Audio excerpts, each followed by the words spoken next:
Welcome to Dojo Talk episode 2. A good friend of mine, his name is Peng. He's an ACE certified trainer and he's been into this fitness industry for 2 years. Hey all listeners of Dojo Talk, I'm Peng and I've been a personal and group fitness trainer for about the last 2 years. My clientele are predominantly the general population, so think of your usual sedentary working class individuals with a goal of losing weight or fat for aesthetic purposes or gaining muscle strength and endurance for marathons or other varying sports. Today we're going to talk about how strength training or basically any type of resistance training, they can impact your body positively. What I'm trying to say is because nowadays in our society, especially in Malaysia and older generation, whenever we talk about fat loss, they will think of things like cardio. Whenever we talk about fat loss, they imagine all those, they will say things like treadmills, go for jogging, cycling. Whenever we talk about weightlifting or lifting, they start to think of, building muscles. I don't want to build muscles. They thought of bodybuilding, they thought of other sport. Well, I'm definitely a firm believer of applying both resistance-based training and cardiovascular for my clients. Those who engage with me more often than not share their past exercise history, and they often revolve purely on cardio-based movement. So rather similar with the conundrum that you've mentioned earlier, where the solution for fat loss to the general population is generally just cardio and nothing else. Yeah. They thought with just spending hours on the treadmill and sweating a lot or feeling like they've worked out by just judging the amount of sweat that they've produced within a session as mileage in terms of how much they've burned their fat or they've achieved some sort of weight loss through that state. They usually have little to no experience when it comes to resistance-based movements. And here's where I would usually step in to educate them a little bit more about the benefits of resistance training. And if they do engage with me, I do program them in such a way that it will emphasize on resistance movements with a little bit of cardio to wrap up their whole programming. It's never whether you should pick one or the other, but you can utilize both according to what you have in mind or whatever goal that you intend to achieve. From your experience, do you have any clients that his or her goal is just to do cardio? I mean, all those people that just want to tone body by doing cardio. What do you do to them usually? Like, how do you program them or how do you educate them? It's funny that you've mentioned, because I've recalled quite vividly that I believe my third client that approached me specifically mentioned that she does not want to build muscles and that she wants to have a toned body. Yeah, she has also mentioned that her past exercise history involves 4 cardio sessions per week, and she controls her diet quite rigidly. The purpose of her engaging with me was because through a friend's recommendation, she wanted a professional to help her assist towards her goal, which was to join. So for this particular client, her intention was to join a marathon.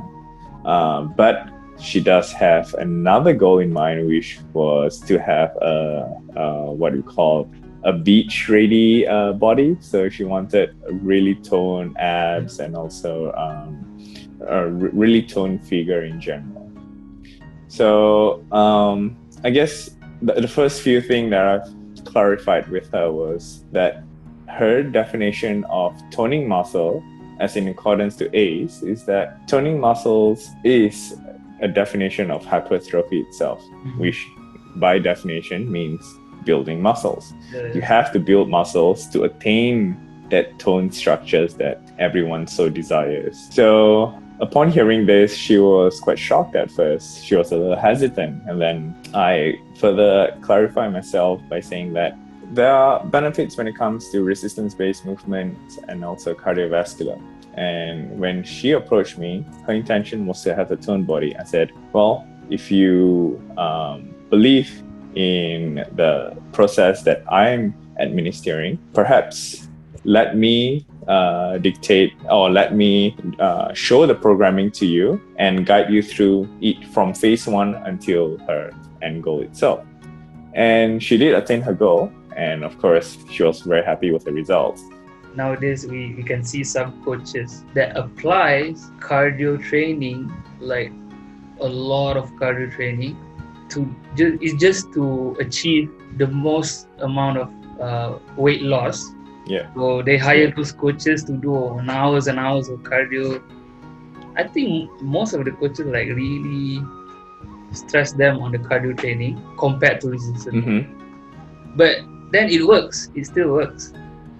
They lose a lot of weight, but we actually don't know whether it's fat or muscles. Could be both. Well, it's definitely very interesting that you mentioned, because extensive hours of cardio will definitely yield you the fastest weight loss. And as you've accurately mentioned earlier, we do not know the nature of what weight was lost. Was it purely fat, muscle, or is it a combination of both? And water as well. Wow. Yeah, definitely water as well. I like to think that that method is very unsustainable, because as sports science itself does show that resistance movement does have the most benefit when it comes to muscle retaining, and also increases your fat loss over a period of time. Indeed, your weight loss will not be as significant as an extended cardiovascular training. But on the grand scheme of things, if our goal is purely dictated by how or by what number that our weighing machine shows, then perhaps we've definitely got the whole concept of fitness wrong. Yeah. The whole concept where health is dictated by what figure that your weighing scale shows you. By all means, it is a scale. It tells you your current weight. It can be an estimation of your fitness level, but it is never the true definition of whether you are healthy or otherwise. Yeah. There are more than one scale that we can definitely use. For example, your fat percentage. That is one scale. Is it a true scale? No. Your total body mass, lean body mass versus fat mass. Is it a true scale? Not quite, but is it a scale? Yes, it is. Similar with weighing scale itself, like it just shows data that we can use to further program or further use to program ourselves or our clients to improve their health over a period of time. But I am a firm believer that there is no one scale that truly tells you whether, hey Faris, you're healthy and fit because your weight currently shows 75 kilograms. I don't subscribe to that. It's not always about how much weight you lost, but that's what I see. I mean, people nowadays, a good coach is based on how much they can make their clients lose weight, like the fastest. Let's say, oh, this guy have a coach that can make him lose 20 kg in 1 month. And then people say, wow, that's a good coach. They don't really care about health. They care about the weight that they lost. Because nowadays people want shortcut. I guess I'll correct you here. It's not that now people want shortcuts. People have always wanted shortcuts. The difference is that because how our minds are attuned to and the amount of media that we're consuming, it is easier to gain traction by saying that my clients have lost 30 kilos. My clients have lost 20 kilos. It's catching. Yeah. It's good marketing. It's definitely good propaganda.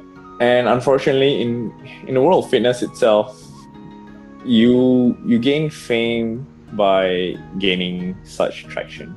Yeah, true. If you run a fitness program that allows your your consumers to lose an exorbitant amount of weight in a short period of time, you will gain followers. You will have people who will believe in you religiously because you've achieved an insane number. It's literally a game of chasing numbers then. Yeah. By all means, I'm in no position to judge whether it's a good practice or otherwise. Mhm. My task as a personal trainer is merely to educate each and every of my clients who have engaged with me about the importance of both resistance and cardiovascular movements, and in general, a common sense of training, a rationality of some sort that ultimately will allow them to be a lot more consistent with their progress and be a lot more consistent with the amount of work that they do. I was definitely very fortunate because back in uni, I had a friend who he's the guy that goes to the gym like 4 to 5 times a week. He's not a qualified personal trainer, but he does have quite an extensive set of knowledge and skills when it comes to programming and also training. And I was quite overweight myself. And when I approached his friend as well, and then we chatted a little bit, and he said, definitely do not rush into doing an insane hours of cardio. And I remember him asking me very clearly, like he asked, is there any sports that you like playing? And then I said, oh, I play quite a fair bit of basketball. Then he said, all right, you should continue that because that's a pretty good form of sport that can train your cardio. That can be your cardio training as well. And he asked me to incorporate a little bit more strength-based trainings in the gym. And I've started my own workouts. And of course, there was a period of time of me applying whatever I could consume on YouTube. Yes, I do admit that there are times when I do spend just a pure 1 hour on a treadmill in the gym. And then I thought, okay, that's a good workout session. That's all right, let's call it a day.